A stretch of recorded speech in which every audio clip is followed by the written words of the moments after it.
Selamat kembali ke Suara Insider. Hari ini, kami bawakan satu lagi kisah mengejutkan dari tanah besar China. Pada petang 19 Mei, bumbung menara gendang Fengyang di wilayah Anhui, China, tiba-tiba runtuh secara besar-besaran. Serpihan jubin jatuh seperti air terjun, diikuti dengan debu tebal yang menyelubungi kawasan itu, menyebabkan orang ramai di bawah menara panik dan berlari mencari perlindungan. Kejadian ini dengan cepat menjadi perbualan hangat di internet, bukan sahaja kerana kejadiannya yang dramatik, tetapi juga kerana bangunan tersebut baru sahaja menjalani kerja pemulihan pada tahun lalu. Menara gendang Fuyang ini mempunyai sejarah lebih 600 tahun dan merupakan menara gendang terbesar yang masih wujud di China. Bangunan kuno ini telah berdiri megah selama berabad lamanya, namun pada petang 19 Mei, ia mengalami keruntuhan besar pada bahagian bumbung. Rakaman video yang tersebar menunjukkan bagaimana jubin-jubin di bahagian atas bumbung mula meluncur perlahan sebelum keseluruhan lapisan jubin itu gugur serentak dalam beberapa saat. Pemandangannya sungguh menggerunkan. Seorang saksi mendakwa terdengar bunyi jubin jatuh lalu segera keluar rumah untuk melihat apa yang berlaku. Mujurlah kejadian berlaku pada waktu petang ketika kawasan itu hampir kosong, jadi tiada kecederaan dilaporkan. Namun katanya, jika kejadian berlaku setengah jam kemudian, ketika kanak-kanak keluar bermain selepas makan malam, akibatnya pasti jauh lebih buruk. Apa yang menimbulkan persoalan ialah hakikat bahawa menara ini sebenarnya baru sahaja dibaik pulih pada tahun lalu. Menurut laporan media tempatan, kerajaan tempatan membelanjakan lebih daripada 3.4 juta yuan untuk kerja-kerja pembaikan melibatkan bumbung dan jubin. Butiran projek tersebut secara jelas menyebut penggantian jubin dan batu yang rosak. Kini, belum sampai setahun selepas pembaikan, jubin-jubin tersebut runtuh serentak. Keadaan ini menimbulkan kemarahan penduduk tempatan. Mereka mempersoalkan bagaimana projek bernilai lebih 3.41 juta yuan boleh tidak tahan lama. Seorang pengguna internet menyindir, bangunan kuno ini bertahan ratusan tahun, tetapi selepas dibaiki, ia pula yang roboh. Bukankah itu lagi teruk selepas dibaiki? Walaupun insiden itu jelas berskala besar, pihak berkuasa hanya melabelkannya sebagai kejatuhan jubin.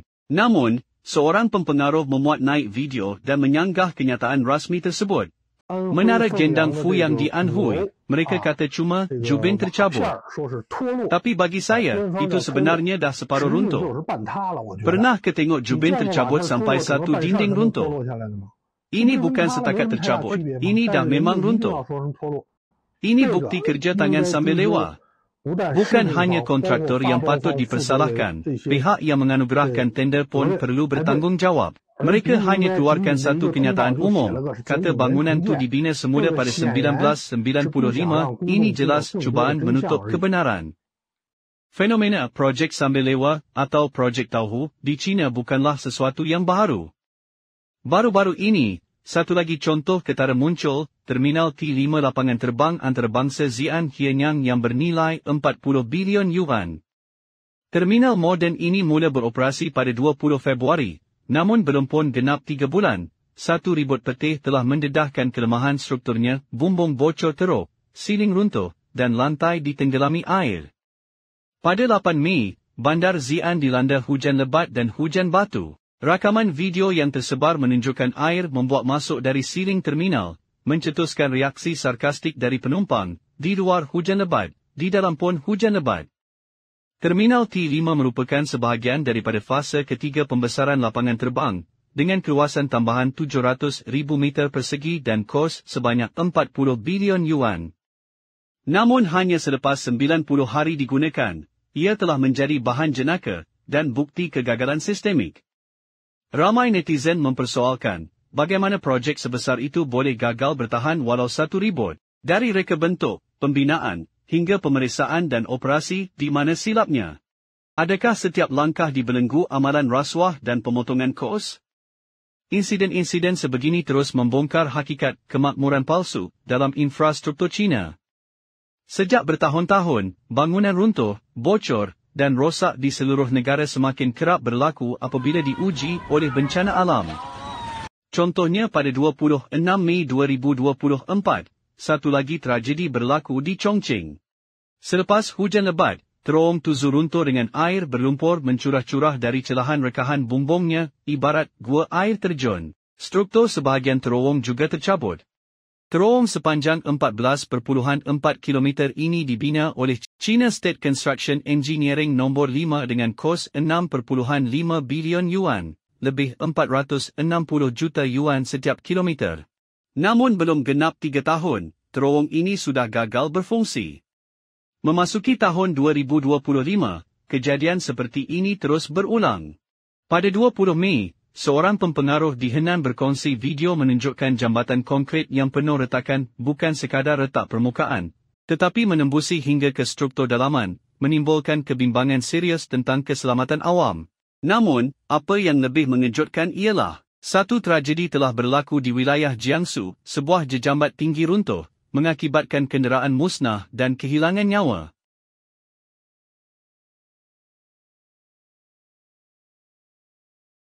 Insiden ini bukanlah kes terpencil, sebaliknya ia mencerminkan masalah yang lebih meluas dalam industri pembinaan. Beberapa pempengaruh memuat naik video yang menunjukkan struktur dalam dinding rumah dibina menggunakan pita pelekat dan bui polistirena. Tengok ni, dinding ni ditampal guna pita pelekat. Ini kali pertama saya tengok. Lihat, pita lut sinar tu dilekatkan di dalam dinding. Tengok lagi, bahagian dalam dinding tu rupa-rupanya cuma dipenuhi dengan bui. Nampak tak? Memang hebat sungguh. Tengok, dinding dah pecah teruk. Seorang lagi pengguna berkongsi video dinding rumahnya, lapisan dinding tercabut, dan di sebaliknya cuma pasir halus. Dinding dibina dengan plaster berkualiti rendah, sangat rapor dan ringan. Malah, pintu rumah pun bermasalah. Seorang pengguna merakam pintu rumahnya dan mendapati bahagian dalam hanya diisi dengan kertas kotak. Patutlah langsung tak kalis bunyi. Seorang pempengaruh mengulas bahawa mutu pembinaan di China kini sangat teruk, dan ini adalah masalah sistemik dalam keseluruhan rantaian industri. Ada yang tanya, macam mana kualiti rumah di China sekarang? Saya boleh kata terus terang, kebanyakannya sangat teruk. Luaran nampak cantik, tapi dalaman sangat rosak. Tak percaya?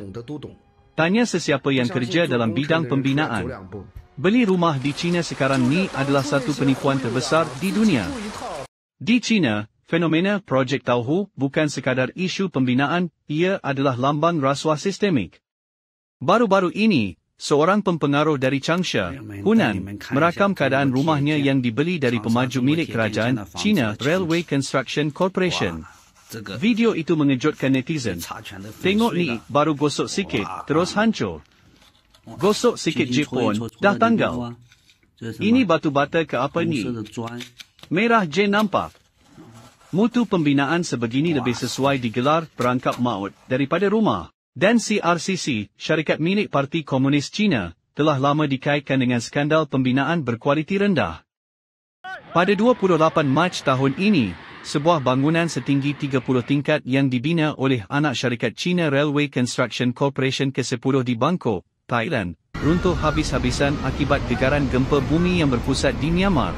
Kejadian itu mengejutkan masyarakat antarabangsa kerana hanya bangunan tersebut yang runtuh, sedangkan struktur-struktur lain di kawasan sekitar langsung tidak terjejas. Bangunan yang bernilai 2.1 bilion baht itu pada asalnya dijangka menjadi mercu tanda projek luar negara syarikat terbabit, namun kini berubah menjadi lambang kegagalan dan bahan cemuhan di peringkat antarabangsa. Siasatan pihak Thailand mencadangkan kemungkinan berlaku pengubahsuaian pelan binaan, penggunaan bahan murah, dan amalan memotong kos oleh kontraktor China. Pengurus besar CRCC cawangan Thailand ditahan, namun media China membisu. Penganalisis luar percaya beliau hanyalah kambing hitam sahaja. Hakikatnya, Projek Tauhu di China adalah manifestasi sistemik. Di bawah pemerintahan Parti Komunis, daripada peringkat atasan hingga bawah, dari reka bentuk hingga pelaksanaan, budaya penipuan dan pemalsuan berleluasa. Projek besar sekalipun tidak terlepas dari ketirisan dan ketamakan. Pemerhati berpendapat, China hari ini sedang melalui era kepalsuan, industri palsu, kerajaan palsu, profesional palsu, malah pakar pun berbohong. Ini adalah realiti yang sangat menyedihkan. Yang paling membimbangkan, semua ini bukan hanya menjejaskan rakyat China, tetapi kini telah diekspor ke seluruh dunia, menjadikan dunia terdedah kepada bahaya projek Sambelewa. Ini bukan sekadar krisis kepercayaan dalam China sendiri, tetapi satu ancaman kolektif kepada keselamatan global.